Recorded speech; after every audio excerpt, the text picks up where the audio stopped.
चलिए स्टार्ट करते हैं। तो हमने पिछली क्लास में प्रिपरेशन ऑफ अल्कोहल खत्म किया था।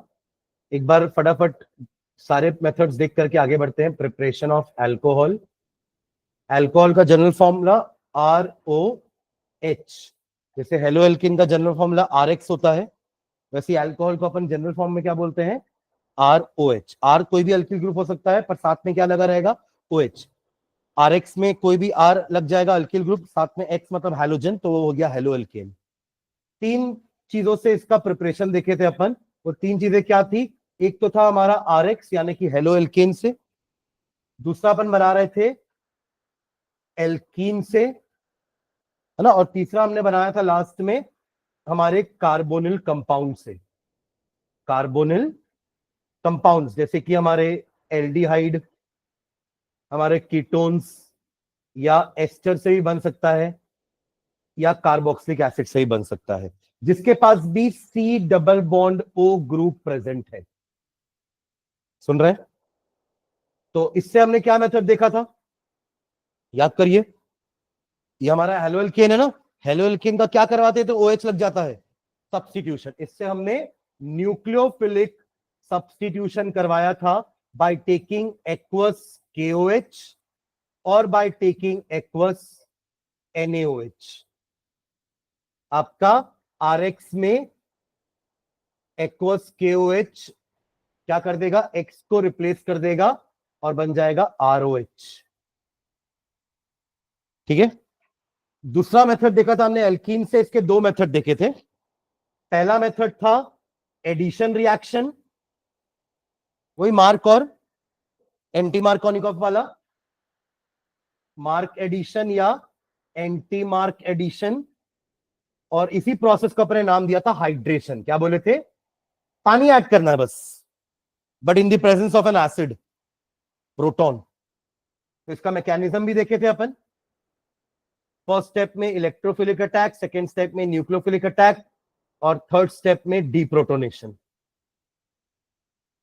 डीप्रोटोनेशन, न्यूक्लियोफिलिक मतलब पानी जाके ऐड होगा, इलेक्ट्रोफाइल मतलब H पॉजिटिव जाकर के ऐड होगा, एसिड से मिलेगा अपन को H पॉजिटिव। ठीक है, आगे बढ़े। सेकेंड मेथड इसी से देखे थे अपन, क्या था वो? हाइड्रोबोरेशन। हाइड्रोबोरेशन के बाद फॉलोड बाय ऑक्सीडेशन। दो प्रोसेस थे, डाइबोरेन लिए थे BH3 या B2H6, और एल्कीन के मॉलिक्यूल सारे H को रिप्लेस कर रहे थे। ट्राई अल्किल बोरेन मिला था, याद है?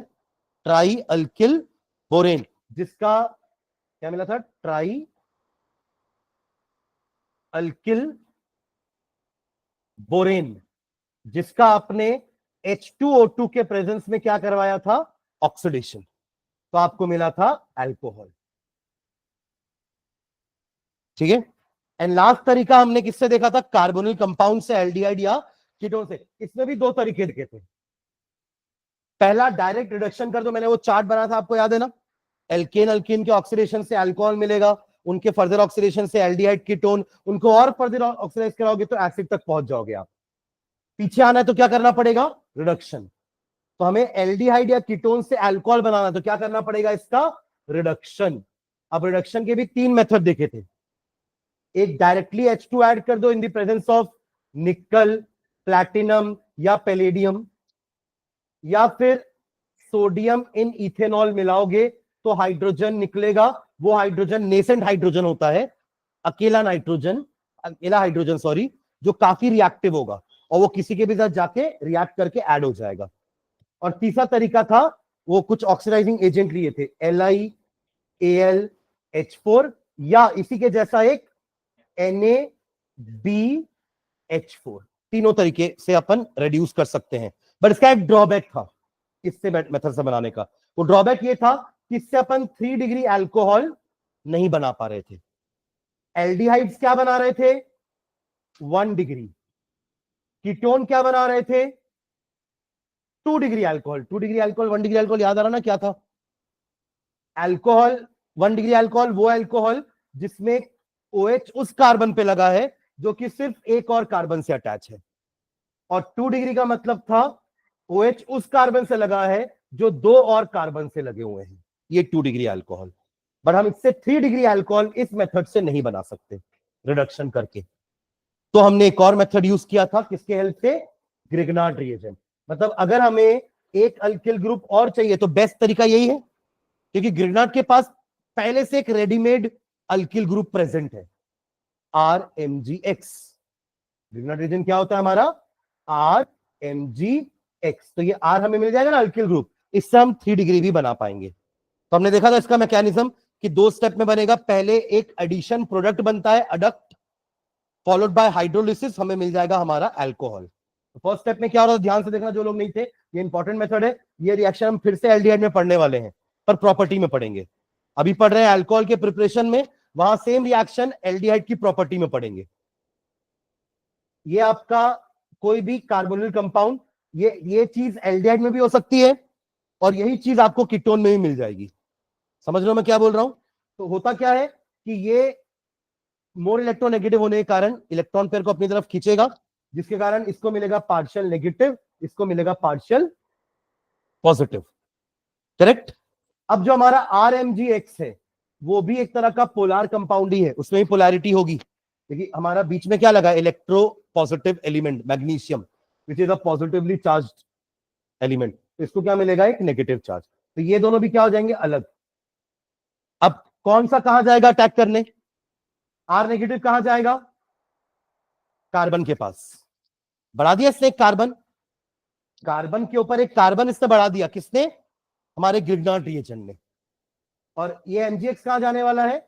O के पास। तो क्या मिलेगा अपन को यहां से?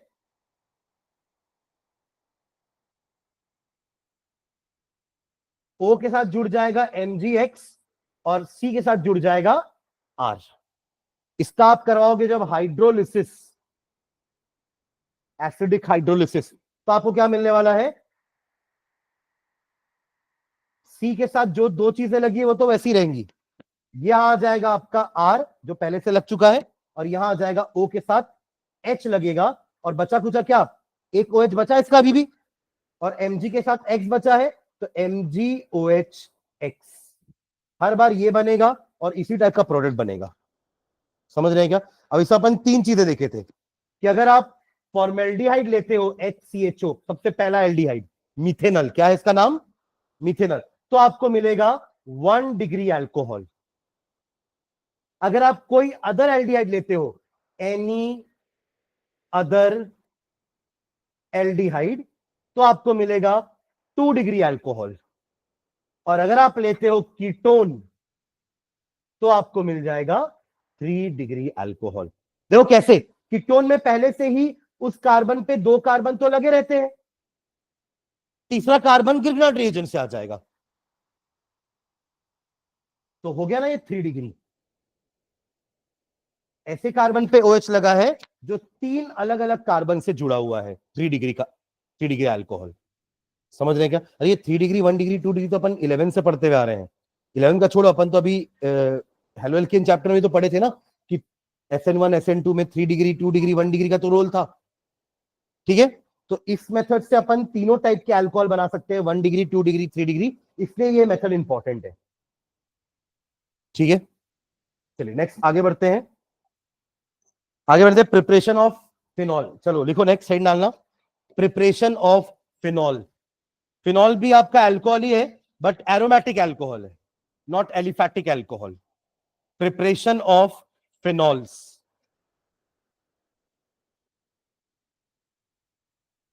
Preparation of phenol.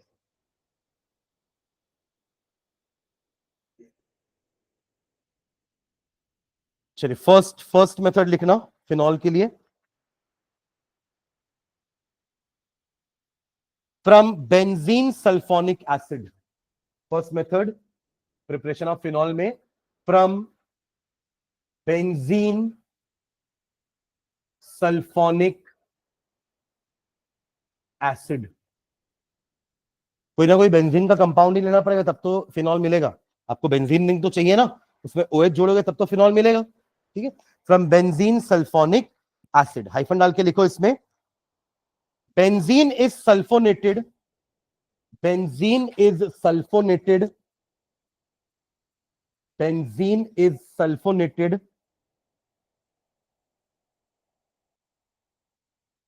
Using H2SO4, sulphonation समझते हैं ना, इलेक्ट्रोफिलिक सब्स्टिट्यूशन में 5 रिएक्शन पढ़े थे अपन, halogenation, nitration, sulphonation, Friedel Crafts alkylation, Friedel Crafts acylation. तो उसी में सल्फोनेशन अपन कैसे कराते थे, बेंजीन को सल्फ्यूरिक एसिड के साथ रिएक्ट करवा के, ठीक है, तो उसमें SO3H ग्रुप लग जाएगा, बेंजीन सल्फोनिक एसिड। हाँ, तो क्या लिख रहे हैं, benzene is sulphonated with H2SO4 to form benzene sulfonic acid, to form benzene sulfonic acid, to form benzene sulfonic acid,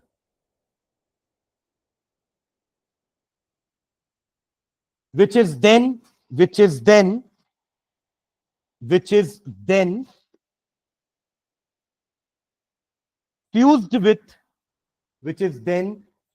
with NaOH, which is then fused with NaOH at 623 Kelvin,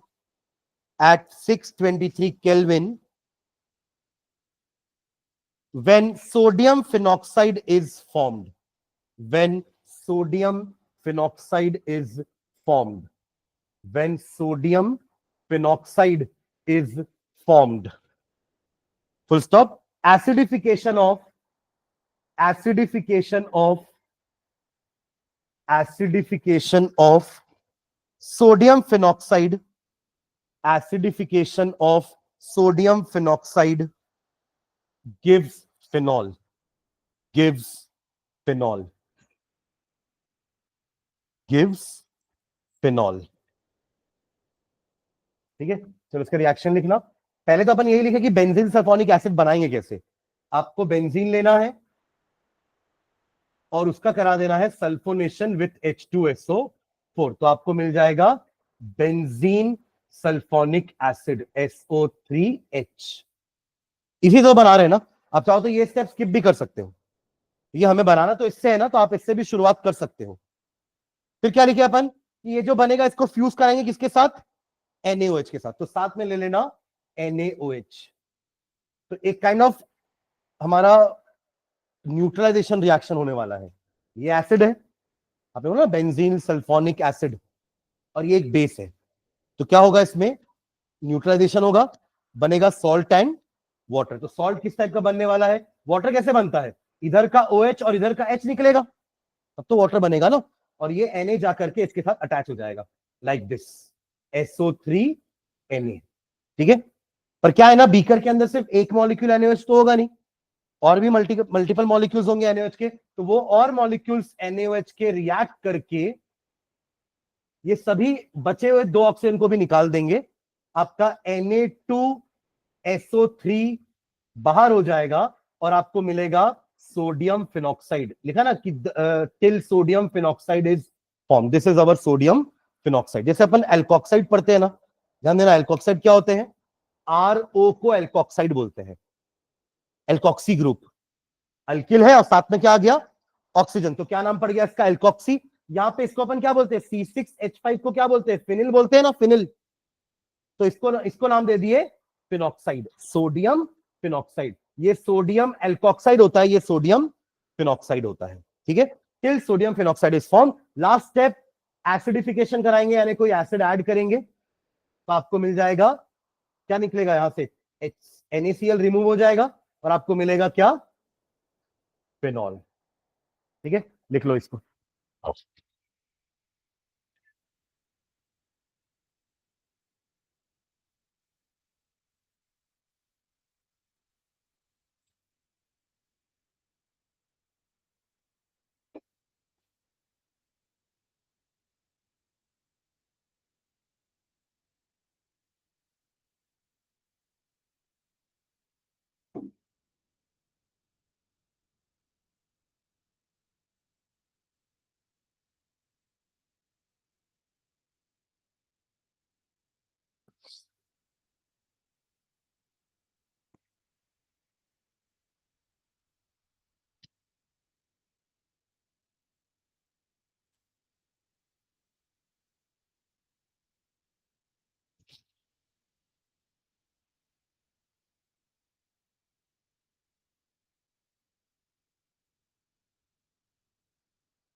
हो गया।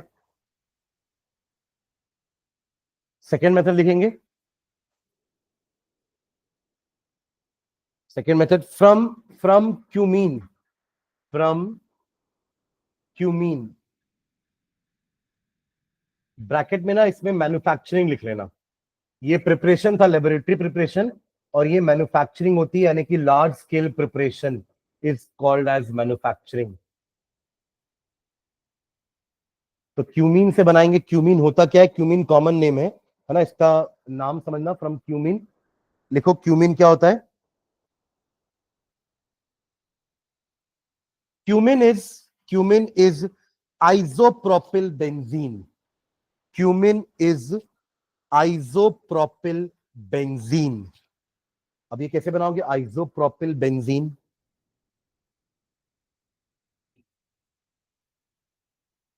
L shape में मतलब? तो अगर मैं ऐसे लगा दूंगा तो गलत हो जाएगा क्या? तो आइसोप्रोपिल ही तो है। एल शेप मतलब क्या होता है? तो उसको नीचे ला दिया तो गलत हो जाएगा क्या? वही तो चीज है क्या? एल शेप क्या होता है? तो देखो देखो प्रोपिल अगर ये सीधा आपके पहले कार्बन से अटैच होता ना, तो आप इसको क्या बोलते?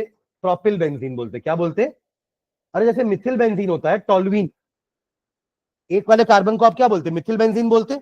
दो कार्बन लगा रहता तो क्या बोलते? इथिल बेंजीन बोलते। और तीन कार्बन लगा रहता तो प्रोपिल बेंजीन बोलते। पर यहां भी तीन कार्बन लगा है और यहां पर भी तीन कार्बन लगा है, पर दोनों के अटैचमेंट में फर्क है कि नहीं है? हाँ, ये बीच वाले कार्बन पे लगा है, ये कॉर्नर वाले कार्बन पे लगा है, तो दोनों को प्रोपिल बेंजीन बोलोगे तो गलत हो जाएगा ना। हाँ, है ना?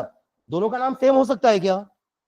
अगर सेम होगा तो फिर आप क्या बनाओगे? अगर लिखा है कि draw the structure of isopropyl benzene, है तो ना कि मन करेगा तो ये बनाएंगे, नहीं मन करेगा तो ये बनाएंगे, ऐसा थोड़ी ना होता है। तो इसका नाम प्रोपिल बेंजीन है, इसका नाम प्रोपिल बेंजीन नहीं है। सेकेंड लास्ट कार्बन को अपन आइसो बोलते हैं, तो ये हमारा क्या है? Isopropyl benzene. इसी को क्यूमीन बोलते हैं कॉमनली। ठीक है? हाँ, टू प्रोपिल बेंजीन नहीं, एक्चुअली देखो, आप इसको अपना पेरेंट नहीं मान रहे हो कि आप उसके लिए टू लिख दिए फिर ये टू फिनिल हो जाएगा प्रोपेन, ऐसा नहीं होगा ना। अगर बेंजीन रिंग लगी हुई है, यहाँ पे कोई फंक्शनल ग्रुप नहीं है, तो you can not consider this as a parent group. ठीक है? तो isopropyl benzene, cumene is isopropyl benzene. हाँ, देखो, जो बन कैसे रहा है, आप कैसे बनाओगे इसको? How will you prepare it? Upon toluene कैसे बनाते थे? आपको टोल्यूइन बनाना आता है? क्या करोगे कि टोल्यूइन बन जाएगा? हाँ, CH3 ऐड करेंगे, पर कैसे? अभी जैसे बेंजीन में सल्फोनिक एसिड ऐड किए ना, सल्फोनेशन करके, एसिडिलेशन नहीं, अल्काइलेशन। क्या करेंगे? अरे पांच, आप बेंजीन जब भी आएगा ना, जब भी किसी कंपाउंड में बेंजीन का, आप वो पांच रिएक्शन तो हमेशा याद करो। आपके बैक ऑफ द माइंड में ये पांच रिएक्शन आ जाने चाहिए। कौन से पांच रिएक्शन? उसके electrophilic substitution reactions. Electrophilic substitution reaction, benzene या बेंजीन का कोई भी कंपाउंड इलेक्ट्रोफिलिक सब्स्टिट्यूशन रिएक्शन देता ही है। तो अगर आप हैलोजिनेशन कराओगे तो क्लोरोबेंजीन बन जाएगा, नाइट्रेशन कराओगे तो नाइट्रोबेंजीन बन जाएगा, सल्फोनेशन कराओगे तो सल्फोनिक एसिड बन जाएगा, अल्काइलेशन कराओगे तो अल्किल ग्रुप ऐड हो जाएगा। तो मुझे क्या ऐड कराना था? मिथिल, तो मैंने मिथिल क्लोराइड ले लिया। समझ रहे हैं क्या? अब मुझे भी प्रोपिल ग्रुप ऐड कराना है, तो ऐसा कोई कंपाउंड लेंगे जिसमें प्रोपिल होना चाहिए। ठीक है? तो लिखो इसको हाइफन डाल के, क्यूमिन इज क्या लिखे? Isopropyl benzene, which in turn is prepared by which in turn is prepared by which in turn is prepared by Friedel-Crafts alkylation of Friedel-Crafts alkylation of Friedel-Crafts alkylation of benzene with propene with propene benzene with propene in the presence of phosphoric acid, in the presence of phosphoric acid, in the presence of phosphoric acid, full stop. This on aerial oxidation, अब cumene बन चुका है, अब cumene से हमें बनाना है alcohol, phenol sorry. This on aerial oxidation, this on aerial oxidation, this on aerial oxidation forms cumin hydroperoxide. This on aerial oxidation forms cumin hydroperoxide, which upon hydrolysis, which upon hydrolysis, hydroperoxide, hydroperoxide, which upon hydrolysis with an aqueous acid, which upon hydrolysis with an aqueous acid gives phenol, gives phenol, gives phenol and and करके छोड़ देना, reaction लिखने के बाद वो and की जगह भरेंगे, ठीक है। तो रिएक्शन लिखो, ये बेंजीन ले लेना, बेंजीन का फ्रिडल क्राफ्ट अल्काइलेशन करा रहे हैं प्रोपीन के साथ, तो आपको मिल गया क्यूमीन, ये है हमारा क्यूमीन, ठीक है। एरियल ऑक्सीडेशन का मतलब क्या होता है, कोई ऑक्सीडाइजिंग एजेंट नहीं ले रहे हैं ऑक्सीजन को ऐड कराने के लिए, एयर का ही ऑक्सीजन यूज कर रहे हैं, ठीक है। तो कंटिन्यू करो रिएक्शन को, यहां तक लिखो, सीधा ऑक्सीजन लिख देना यहां पर, एरियल ऑक्सीडेशन, एरियल ऑक्सीडेशन आपको मिल जाएगा क्यूमीन हाइड्रोपेरोक्साइड।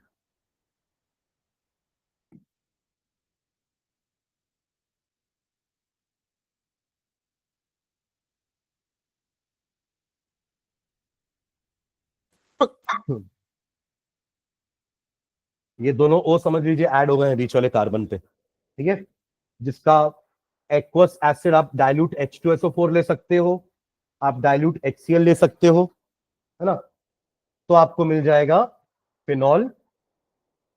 अब बताओ फिनॉल बनने के बाद क्या निकला है वहां से, अगर ये फिनॉल बन गया है तो और क्या निकला है वहां से, क्या बचा था, CCC डबल बॉन्ड ओ मतलब, हाँ ये पूरा निकलेगा ना, देखो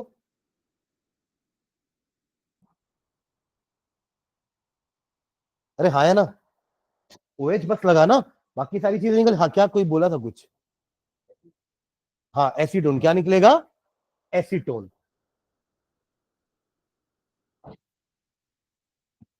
समझ गया क्या, एसीटोन, या एक और नाम क्या है इसका, प्रोपेनॉन।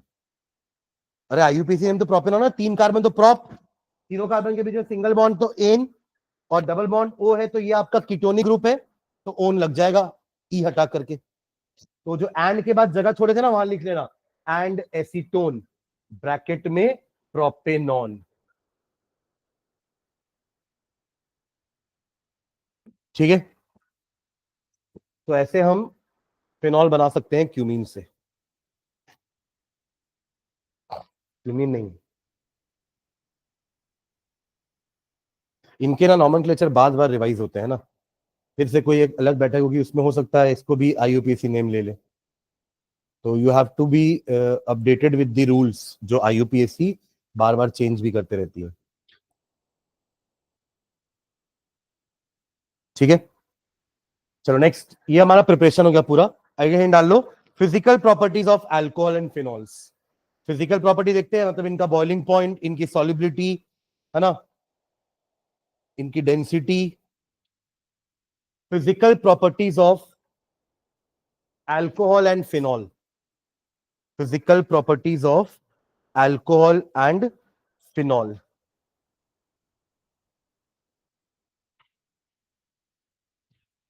फर्स्ट पॉइंट लिखेगा, फर्स्ट पॉइंट इसकी फिजिकल स्टेट देखते हैं, फिजिकल स्टेट यानी कि सॉलिड रहता है, लिक्विड रहता है कि गैस रहता है, फिजिकल स्टेट लिखना हाइफन डाल के, एट ऑर्डिनरी टेम्परेचर या रूम टेम्परेचर भी लिख सकते हैं, एट ऑर्डिनरी या room temperature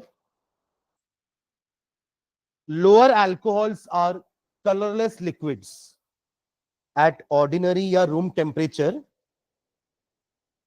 lower alcohols are, lower alcohols मतलब 1 कार्बन 2 कार्बन 3 कार्बन वाले अल्कोहल, लोअर मेंबर्स, कम नंबर ऑफ कार्बन वाले alcohols are colourless liquids, are colourless liquids, full stop. The higher members are, the higher members are, the higher members are colorless, comma odorless. Lower alcohols की तो order होती है ना, एक smell आती है ना अल्कोहल की, है ना? तो they are colourless, odourless, waxy solids, waxy solids, waxy solids. Higher alcohols are colorless, waxy and odorless waxy solids.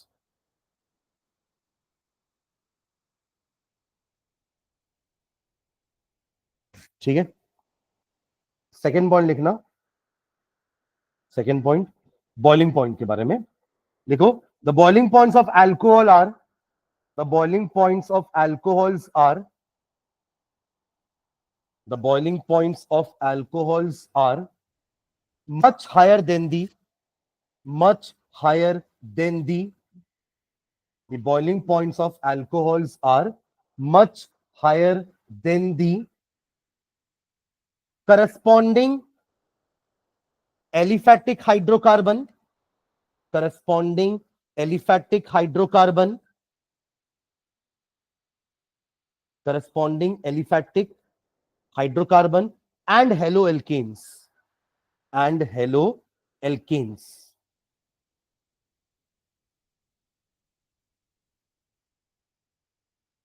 मतलब अगर मैं एक ही कार्बन का, अगर मैं एक कार्बन का लेता हूं लेट्स से हाइड्रोकार्बन यानी कि मीथेन, इसी एक कार्बन का मैं लेता हूं क्लोरोमीथेन यानी कि हेलोएल्केन, एक और हेलोएल्केन लेते हैं ब्रोमोमीथेन, और एक ही कार्बन का मैं लेता हूं अल्कोहल, तो इन चारों में सबसे ज्यादा बॉइलिंग पॉइंट आपके अल्कोहल का होगा.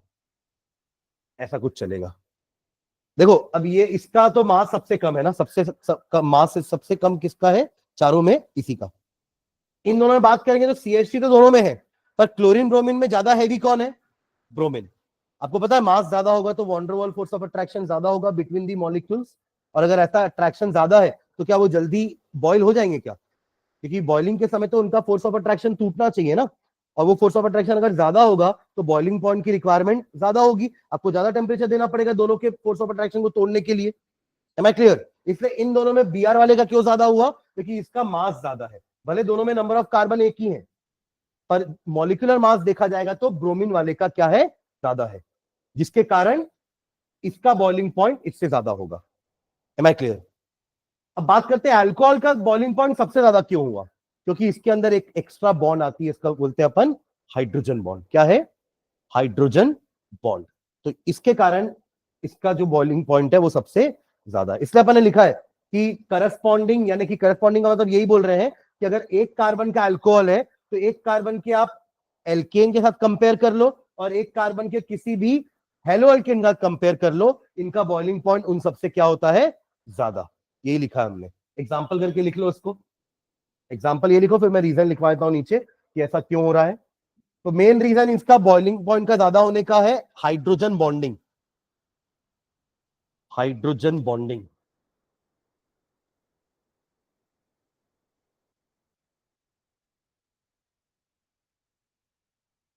लिख लिया ऑर्डर, नीचे रीजन लिखना. This is due to the reason that, this is due to the reason that, this is due to the reason that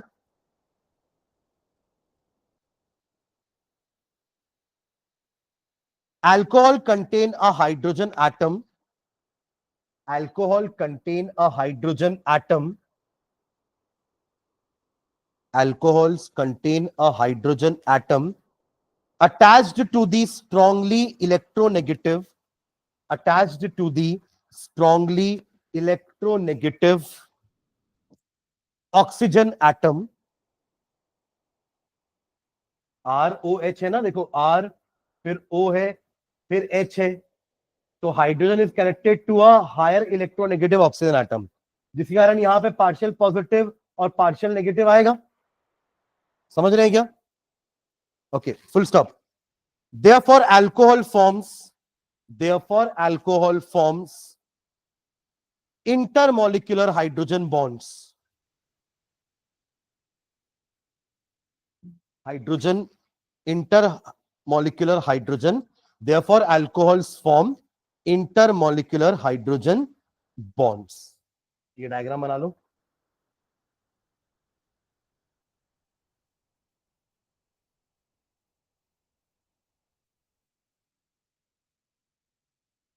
hydrogen bond को अपन ऐसे डॉटेड लाइन से दिखाते हैं, ठीक है।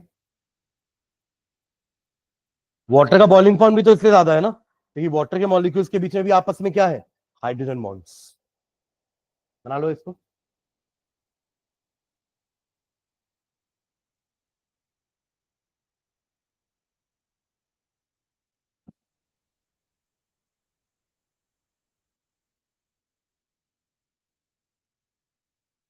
ठीक है, एक लाइन और लिखना नीचे, लिखो among isomeric alcohols, among isomeric alcohols, among isomeric alcohols, the boiling point decrease with branching। The boiling point decrease with branching। ये हमने वहां भी लिखा था हेलो एल्केन वाले में कि ब्रांचिंग बढ़ेगी तो बॉइलिंग पॉइंट डिक्रीज होगा। Boiling point decreases with branching, और उसका रीजन था सरफेस एरिया का कम होना, due to increase in surface area.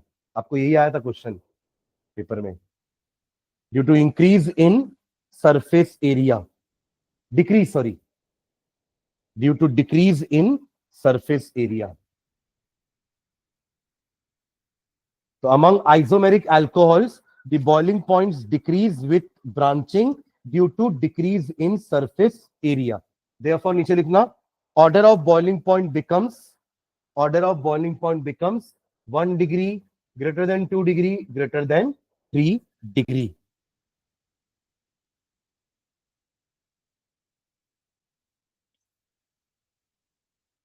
ठीक है,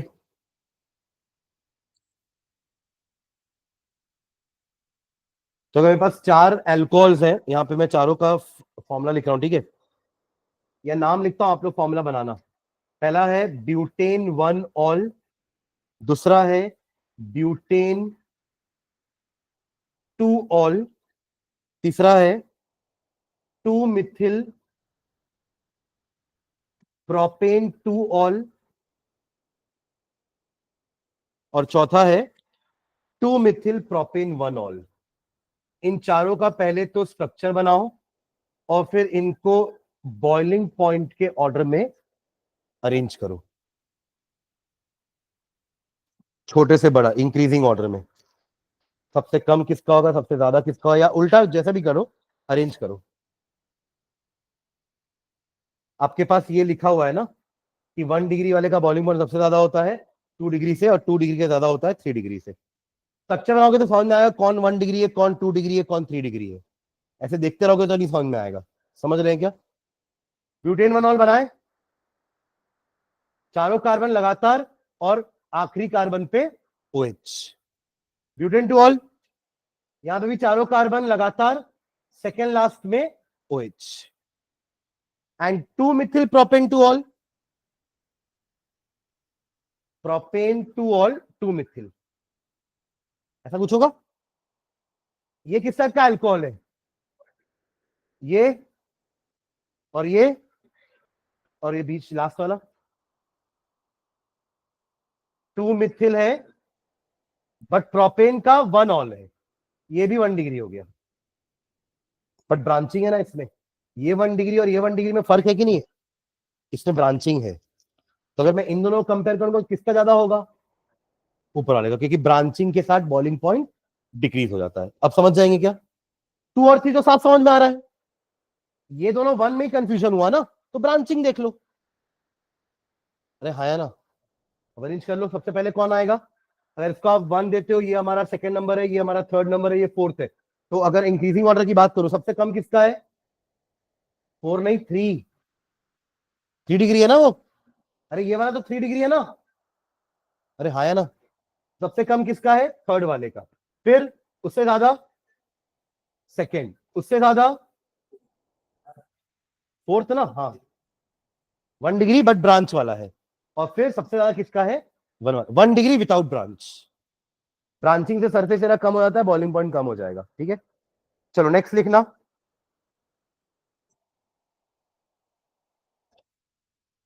एक लाइन फिनॉल से भी लिख लो। Like alcohols, like alcohols, boiling point of phenols are much higher than among alcohols. Sorry, like alcohols, the boiling points of phenols are also much higher than, are also much higher than the corresponding aromatic hydrocarbon, the corresponding aromatic hydrocarbon, the corresponding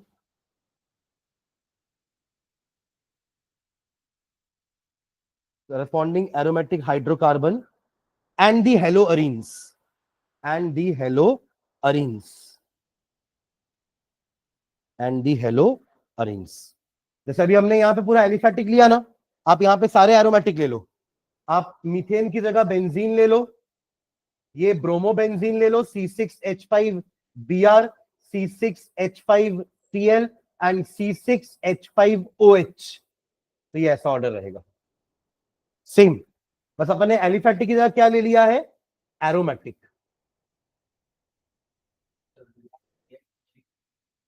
अच्छा sorry, ठीक है, चलो next अगला point लिखते हैं। Second, sorry third property, second third है नहीं है। पहला फिजिकल स्टेट था, दूसरा बॉइलिंग पॉइंट हो गया, थर्ड लिखो सॉल्युबिलिटी। Solubility, solubility. पानी के साथ भी हाइड्रोजन बॉन्ड बनाएगा, आपस में बना रहा है तो पानी का भी बनाएगा, तो it is easily soluble in water. हाँ लिख लो हाइफन डाल के।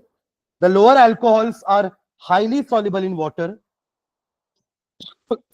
The lower alcohols are highly soluble in water, the lower alcohols are highly soluble in water, but the solubility decreases with, but the solubility decreases with, but the solubility decreases with increase in molar mass of the alcohol.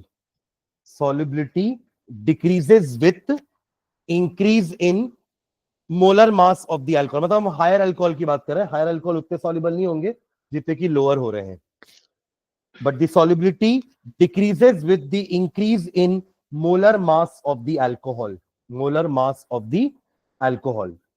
Full stop. The solubility of alcohol in water is due to the, reason भी लिख रहे हैं कि solubility क्यों है, because of hydrogen bonds. The solubility of alcohol in water is due to the, the solubility of alcohols in water is due to the formation of hydrogen bonds, formation of hydrogen bonds between water and alcohol molecules, between water and alcohol molecules, hydrogen bonds between alcohol and water molecules, formation of hydrogen bonds between water and alcohol molecules। ठीक है, चलिए next head डालेंगे। Chemical reactions, chemical reactions of alcohol and phenols, chemical reactions of alcohols and phenols। Same phenol भी पानी में dissolve हो जाएगा ना, क्योंकि वो भी हाइड्रोजन बॉन्ड बनाएगा पानी के साथ। Chemical reactions of alcohols and phenols, इसमें पहला हेड डालना first, reaction involving, reactions involving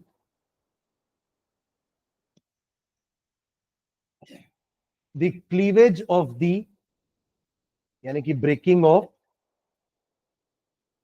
oxygen hydrogen bond, O bond H bond. Bracket में आप चाहो तो ऐसा लिख सकते हो, C और O और H के बीच में ये बॉन्ड टूटेगी तो आपका अल्कोहल कैसे बिहेव करेगा। ठीक है, विथ सब्स्टिट्यूशन और removal of hydrogen, with substitution और removal of hydrogen as a proton, with substitution और रिमूवल ऑफ हाइड्रोजन, हाइड्रोजन निकल जाएगा ना, एज अ प्रोटॉन। ठीक है, तो आप देखिए अगर ये, वो भी प्रोटॉन बन के क्यों निकला समझना है यहां पर, क्योंकि O और H में ज्यादा इलेक्ट्रोनेगेटिव कौन है, O। तो O तो अपना इलेक्ट्रॉन देने से रहा हाइड्रोजन को, तो अगर हाइड्रोजन को निकलना है, जाना है, तो उसको H प्लस बन के ही जाना पड़ेगा। तो यहां बचेगा क्या, CO नेगेटिव, यानी कि एक न्यूक्लियोफाइल बन जाएगा।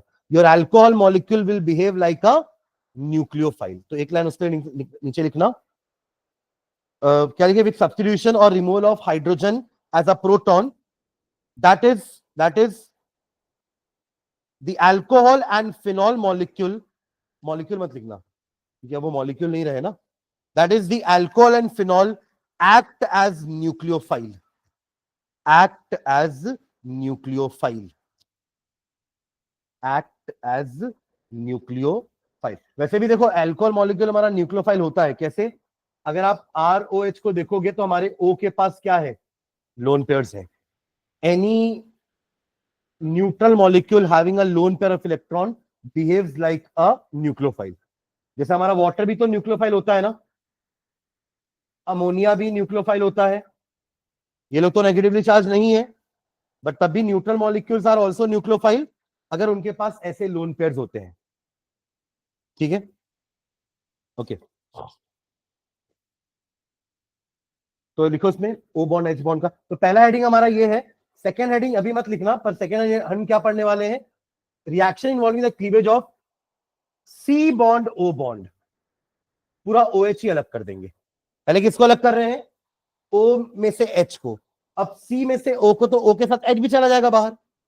तो दो कैटेगरी में रिएक्शन पढ़ने वाले हैं, एक O बॉन्ड के H क्लीवेज से आपका अल्कोहल किस टाइप के रिएक्शंस देगा, और एक C बॉन्ड के क्लीवेज के बाद क्या रिएक्शंस देगा। ठीक है, तो पहले अपन इसी को पढ़ते हैं। तो फर्स्ट इसमें लिखना, फर्स्ट हाँ,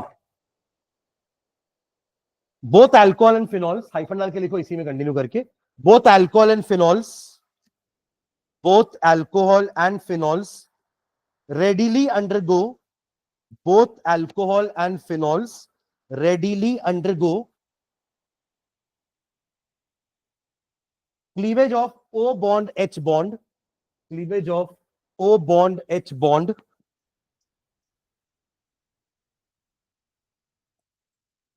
and there is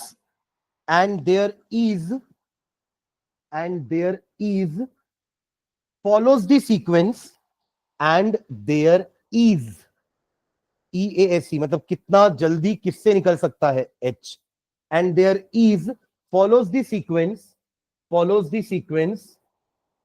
phenol 1 degree, 2 degree and 3 degree,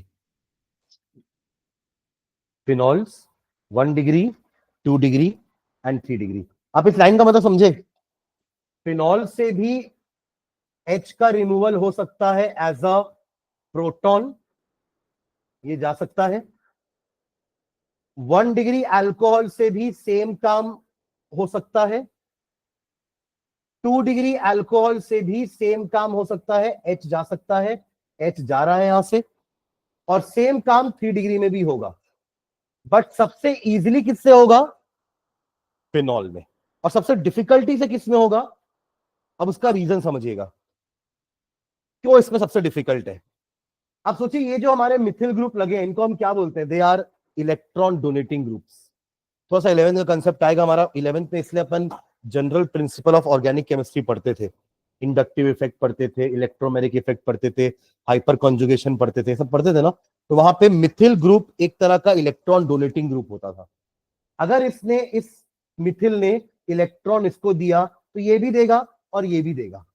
इससे क्या होगा, इलेक्ट्रॉन डेंसिटी आपके ओ में बहुत ज्यादा बढ़ जाएगी, इलेक्ट्रॉन डेंसिटी ओ में बहुत बढ़ जाएगी। That will make difficult for H to go out as H positive, attract होगा क्योंकि वो इलेक्ट्रॉन ज्यादा है यहां पर, तो ऑक्सीजन को छोड़ के नहीं जा पाएगा अट्रैक्शन के कारण। पर क्योंकि यहां पे दो मिथिल ही है तो इलेक्ट्रॉन डेंसिटी यहां इससे तो कम होगी, एटलीस्ट यहां थोड़ी और कम हो जाएगी क्योंकि यहां पे एक ही मिथिल है। आप समझ लो मैं क्या बोल रहा हूं, किसी भी अल्कोहल में से हाइड्रोजन को हटाने के लिए ओ की इलेक्ट्रॉन डेंसिटी देखना कि ओ में इलेक्ट्रॉन डेंसिटी कितनी है। बहुत ज्यादा है तो इसको बहुत डिफिकल्टी होने वाली है, कम है या नहीं है तो बहुत इजीली निकलने वाला है। समझ लो क्या, फिनॉल है ना, ये तो फिनॉल ग्रुप है, यहां पे इनके पास लगे हुए हैं ना अल्किल ग्रुप्स, तो alkyl groups are electron donating groups. Am I clear? तो ये आराम से यहां से निकलेगा, बट इनसे थोड़ा सा डिफिकल्टी होगी। Am I clear? तो ये इनका रिएक्टिविटी का ऑर्डर भी हो जाएगा कि सबसे ज्यादा रिएक्टिव कौन होगा, हमारा फिनॉल, उसके बाद 1 डिग्री, फिर 2 डिग्री, फिर 3 डिग्री। और किसी भी चीज से अगर H प्लस बाहर आता है तो वो चीज क्या होती है, एसिड। मैंने बोला था कि अल्कोहल का हल्का सा एसिडिक बिहेवियर होता है। मैंने कब बोला था ये चीज, जब अपन अल्कोहल से ये सोडियम और इथेनॉल लिए थे ना, तब मैंने आपको बताया था कि इन दोनों रिएक्ट करेंगे, मेटल रिएक्ट विथ एसिड, तो क्या निकलता है, हाइड्रोजन। नेसेंट हाइड्रोजन के कारण ही हमारा रिडक्शन होगा और अल्कोहल बनेगा। तो यहाँ पे alcohol is behaving like an acid, when acid is added to a metal, hydrogen gas is evolved. हमारे 10 से पढ़ते हुए आ रहे हैं अपन कि एसिड की प्रॉपर्टी होती है कि कोई एक्टिव मेटल अगर एसिड में ऐड किया जाए तो हाइड्रोजन गैस इवॉल्व होगी। समझ रहे हैं क्या? तो यही तो है उसका एसिडिक नेचर। किसी भी चीज से प्रोटॉन निकल रहा है तो वो चीज एसिड है, किसी से अगर OH नेगेटिव निकल रहा है तो वो चीज बेस है। क्लियर है ये? तो यही इसका एसिडिक बिहेवियर भी हो जाएगा, एसिडिक नेचर भी इसी ऑर्डर में रहेगा। फिनॉल सबसे ज्यादा एसिडिक होगा 1 डिग्री, 2 डिग्री, 3 डिग्री से। 1 degree is more acidic than 2 degree, 2 degree is more acidic than 3 degree. Am I clear? ठीक है, ओके। तो ये ऑर्डर लिख लिया आपने, ईज ऑफ ऑर्डर, इसका रीजन नीचे लिखना। चलो रीजन अपन बाद में लिख लेंगे। फर्स्ट रिएक्शन लिखो, पहला रिएक्शन इसी हेडिंग के अंदर। First reaction, reaction with active metals, reaction with active metals, reaction with active metals, bracket में लिख लो acidic nature, acidic nature, acidic nature. Hyphen लिखिए, both alcohols and phenols are acidic in nature, both alcohols and phenols are acidic in nature and hence react with active metals. Both alcohols and phenols are acidic in nature and hence react with active metals, hence react with active metals to form metal alkoxide and phenoxide, to form metal metal alkoxide और phenoxide. अभी हमने बनाया था ना sodium phenoxide, आपको याद है? अभी पीछे बना था सोडियम फिनॉक्साइड, फिनॉल को बनाने के समय हमने देखा था ONA वाला। ये किससे बना था? हमने लिया था बेंजीन सल्फोनिक एसिड और साथ में था NaOH, यही बना था फिनॉक्साइड। क्या लिखा? Alkoxide and phenoxide with the evolution of hydrogen gas. Sorry. With the evolution of hydrogen gas. एक रिएक्शन लिख लो, जनरल रिएक्शन लिखते हैं ROH plus Na gives you RONA, यही आपका sodium alkoxide. Plus hydrogen gas is evolve. ना same reaction हम phenol के साथ भी लिख सकते हैं। फिनॉल ले लो, प्लस Na, क्या बनेगा? Sodium phenoxide, ONA plus hydrogen gas is evolve. मतलब पहली प्रॉपर्टी अपन O बॉन्ड H बॉन्ड के ब्रेकिंग में एसिडिक नेचर ही देख रहे हैं, ठीक है। अब एसिडिक नेचर कंपेयर भी करते हैं। मैंने भी आपको एसिडिक नेचर कंपेयर करके बताया कि चारों में सबसे ज्यादा एसिडिक कौन होगा? फिनॉल, फिर 1 डिग्री, फिर 2 डिग्री, और सबसे कम एसिडिक कौन होगा? 3 डिग्री टर्शरी अल्कोहल्स, ठीक है। चलो उसको नेक्स्ट क्लास में कंप्लीट करते हैं। इसका एसिडिक नेचर पढ़ेंगे, है ना, चारों कंपेयर करेंगे और उसी में रीजन लिख लेंगे कि मिथिल ग्रुप के कारण प्लस आई इफेक्ट होता है, जिसके कारण